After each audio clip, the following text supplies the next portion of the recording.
Today we're taking a look at these NCAAB matches, which are happening on Tuesday, November 22, 2022, and giving you match breakdowns, betting tips and predictions in general on these games.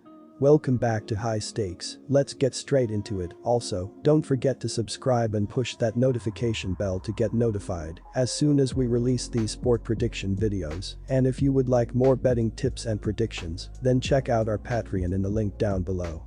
Our new Patreon is a way for us to help you improve your chances of making more money. Multiple plans are available for each and every one of you. By becoming a member of the High Stakes Patreon, you will have access to our best team picks, total picks, parlay picks and much more. Stop wasting hours of your time searching for bad betting predictions that ends up costing you a lot of time and money. Join the High Stakes Patreon now and get the best betting picks. Going back to our video, we will give you 2 betting picks for each game, a team pick and a total pick based on facts and detailed explanation. So make sure to watch our videos till the end so you don't miss any of our picks. Nevada vs Kansas State. Kansas State will need to push their style of play onto Nevada in this one to pull away for their 5th straight win to start the season. Thus far, the Wildcats are averaging just under a 20-point margin of victory on the season and have done so by causing turnovers and playing outstanding overall defense. They come into this matchup with a top 40 rated adjusted defensive efficiency. The Wildcats' main deficiency thus far has been on the glass, but the Wolfpack are not a ferocious rebounding team. Look for Kansas to get out on Wolfpack shooters and make it difficult for Nevada to do what they do best, knock down long-range shots. And watch the Wildcats grind out this game on the defensive end and turn defense into offense and pull away with another double-digit win, making them 5 for 5 in that department. Take Kansas State. Kansas State and Nevada have a combined average points total of 151.1 per game this season. Those numbers are definitely inflated a bit by the early season pastries on either team's schedule. The better indicator of who these teams are lies in their defenses, and while I know these guys aren't holding each other in the 50s, it's reasonable to think this is a game that sits somewhere in the 60s and is close. I view this one as an underplay. Arkansas vs Creighton. The Blue Jays are off to a perfect start after winning their first 5 games. They will try to keep the momentum going with a win over the Razorbacks, which will give them their 6th win in a row and a spot in the championship game. Creighton is averaging 85.5 points per game. They scored 76 points in their last game, making 55.1% of their field goals and 45% of their 3-pointers. Arthur Kaluma led the Blue Jays with 18 points and 4 rebounds. Trey Alexander finished with 17 points and 3 assists, while Ryan Nembhard added 169 points and 2 assists. Creighton has played well defensively, giving up 59.3 points per game. They gave up 65 points in their last game and will need a similar effort if they want to get the win. The Razorbacks have played well so far after winning their first 4 games. They are facing their first-ranked opponent this season and will try to pull off an upset and advance to the championship game with a win on Tuesday. Arkansas is averaging 73.7 points per game. They scored 80 points in their last game, making 56.9% of their field goals and 36.4% of their 3-pointers. Anthony Black led the Razorbacks with 26 points and 6 assists. Ricky Council IV finished with 15 points, 3 rebounds, 3 assists, and 4 steals, while Mackie Mitchell added 12 points, 6 rebounds, and 3 assists. Arkansas has also played well defensively, giving up 54 points per game. They gave up 54 points in their last game and will need to keep it up if they want to win this game. The Blue Jays have won 5 straight games. They are playing very well offensively, scoring more than 85 points per game. They have shot the ball well from the field, making over 50% of their shots. They do a good job finding the open man, and they are very aggressive on the offensive glass, which will lead to extra scoring opportunities. They also do a good job protecting the ball and won't give the Razorbacks a lot of easy scoring opportunities. Even though the Razorbacks have played well defensively so far, they haven't faced an offense that is as good as Creighton's and will have a hard time slowing them down. The Razorbacks have also played well so far, but they aren't as good as the Blue Jays offensively. They have struggled with their shot, especially from long distance, and they've also struggled at the free throw line. They don't rebound the ball as well as the Blue Jays, and they're very careless with the ball, which will lead to easy scoring opportunities for the Blue Jays. The Blue Jays have been locked in defensively and haven't given up more than 65 points in a game, so expect them to keep Arkansas's offense in check. Go with Creighton to cover the spread. Take the Creighton Blue Jays. The Creighton Blue Jays will be out to build on their 76-65 win over Texas Tech in their last game.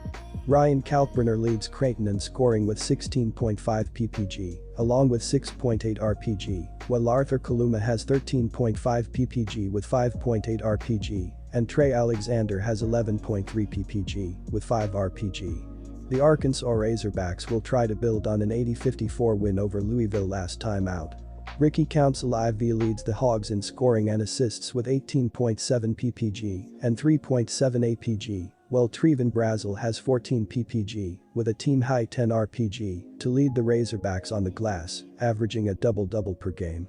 Take the under. Northwestern vs Liberty. This season, McGee is on the Bob Cousy Award watch list and was named the ASUN Preseason Player of the Year. He is currently averaging 20.3 points and averaged over 24 points per game last season.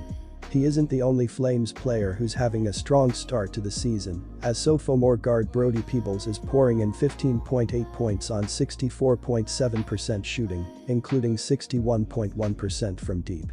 Three other players to watch are senior forward Shiloh Robinson, 7.5 ppg, sophomore guard Joseph Benzant, 7.3 ppg, and 6.3 rpg on 75% shooting, and senior forward Blake Preston, 7.0 ppg on 71.4% shooting.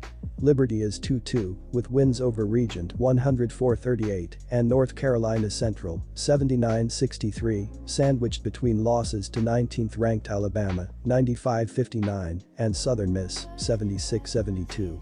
The program has been a successful one, to say the least, winning 104 games over the past 4 seasons, the fourth most in the country during that span. It's expected to keep its winning momentum in 2022-23, as Liberty was picked to finish first in the ASUN in both the coaches and media polls. The Flames are led by senior guard Darius McGee, who is the only D1 player in the past 30 seasons to score 800 points, grab 145 rebounds, record 115 assists, and make 143 pointers in a single season, 2021-22. The Wildcats return 4 of 5 starters from last season's squad, which went 15-16 and 7-13 in conference play.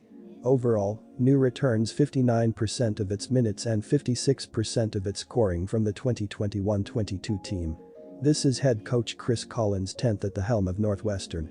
Senior guard Boop Buie leads the Wildcats after scoring 14.1 points last season. He is averaging 17.3 points per game in 2022-23, with a 40.4 FG percent, 45.83 PT percent, and 85.7 FT percent.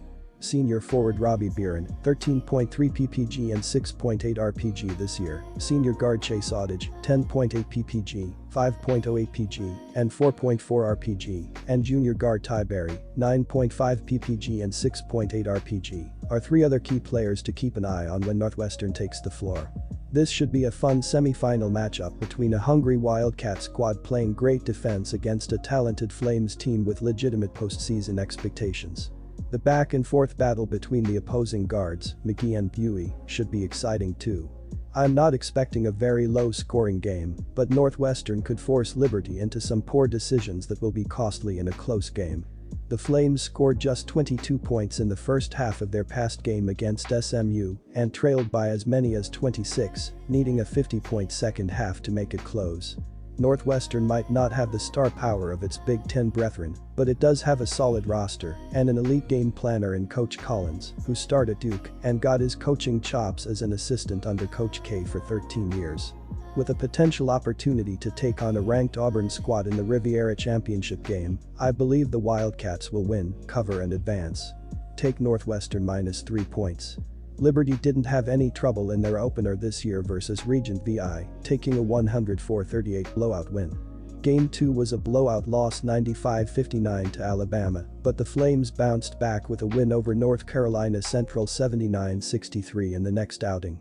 Back on Friday versus Southern Miss, the Flames were down 39-22 going into the second half.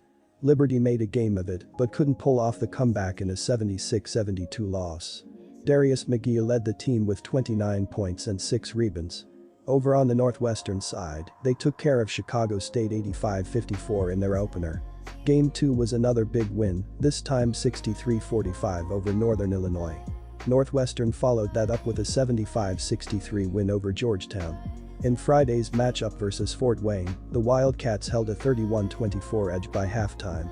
Northwestern kept up the pace from there with a 29-28 edge on the way to a 60-52 win. Boo Buie was the only double-digit scorer with 28 points and 4 rebounds. Take the under.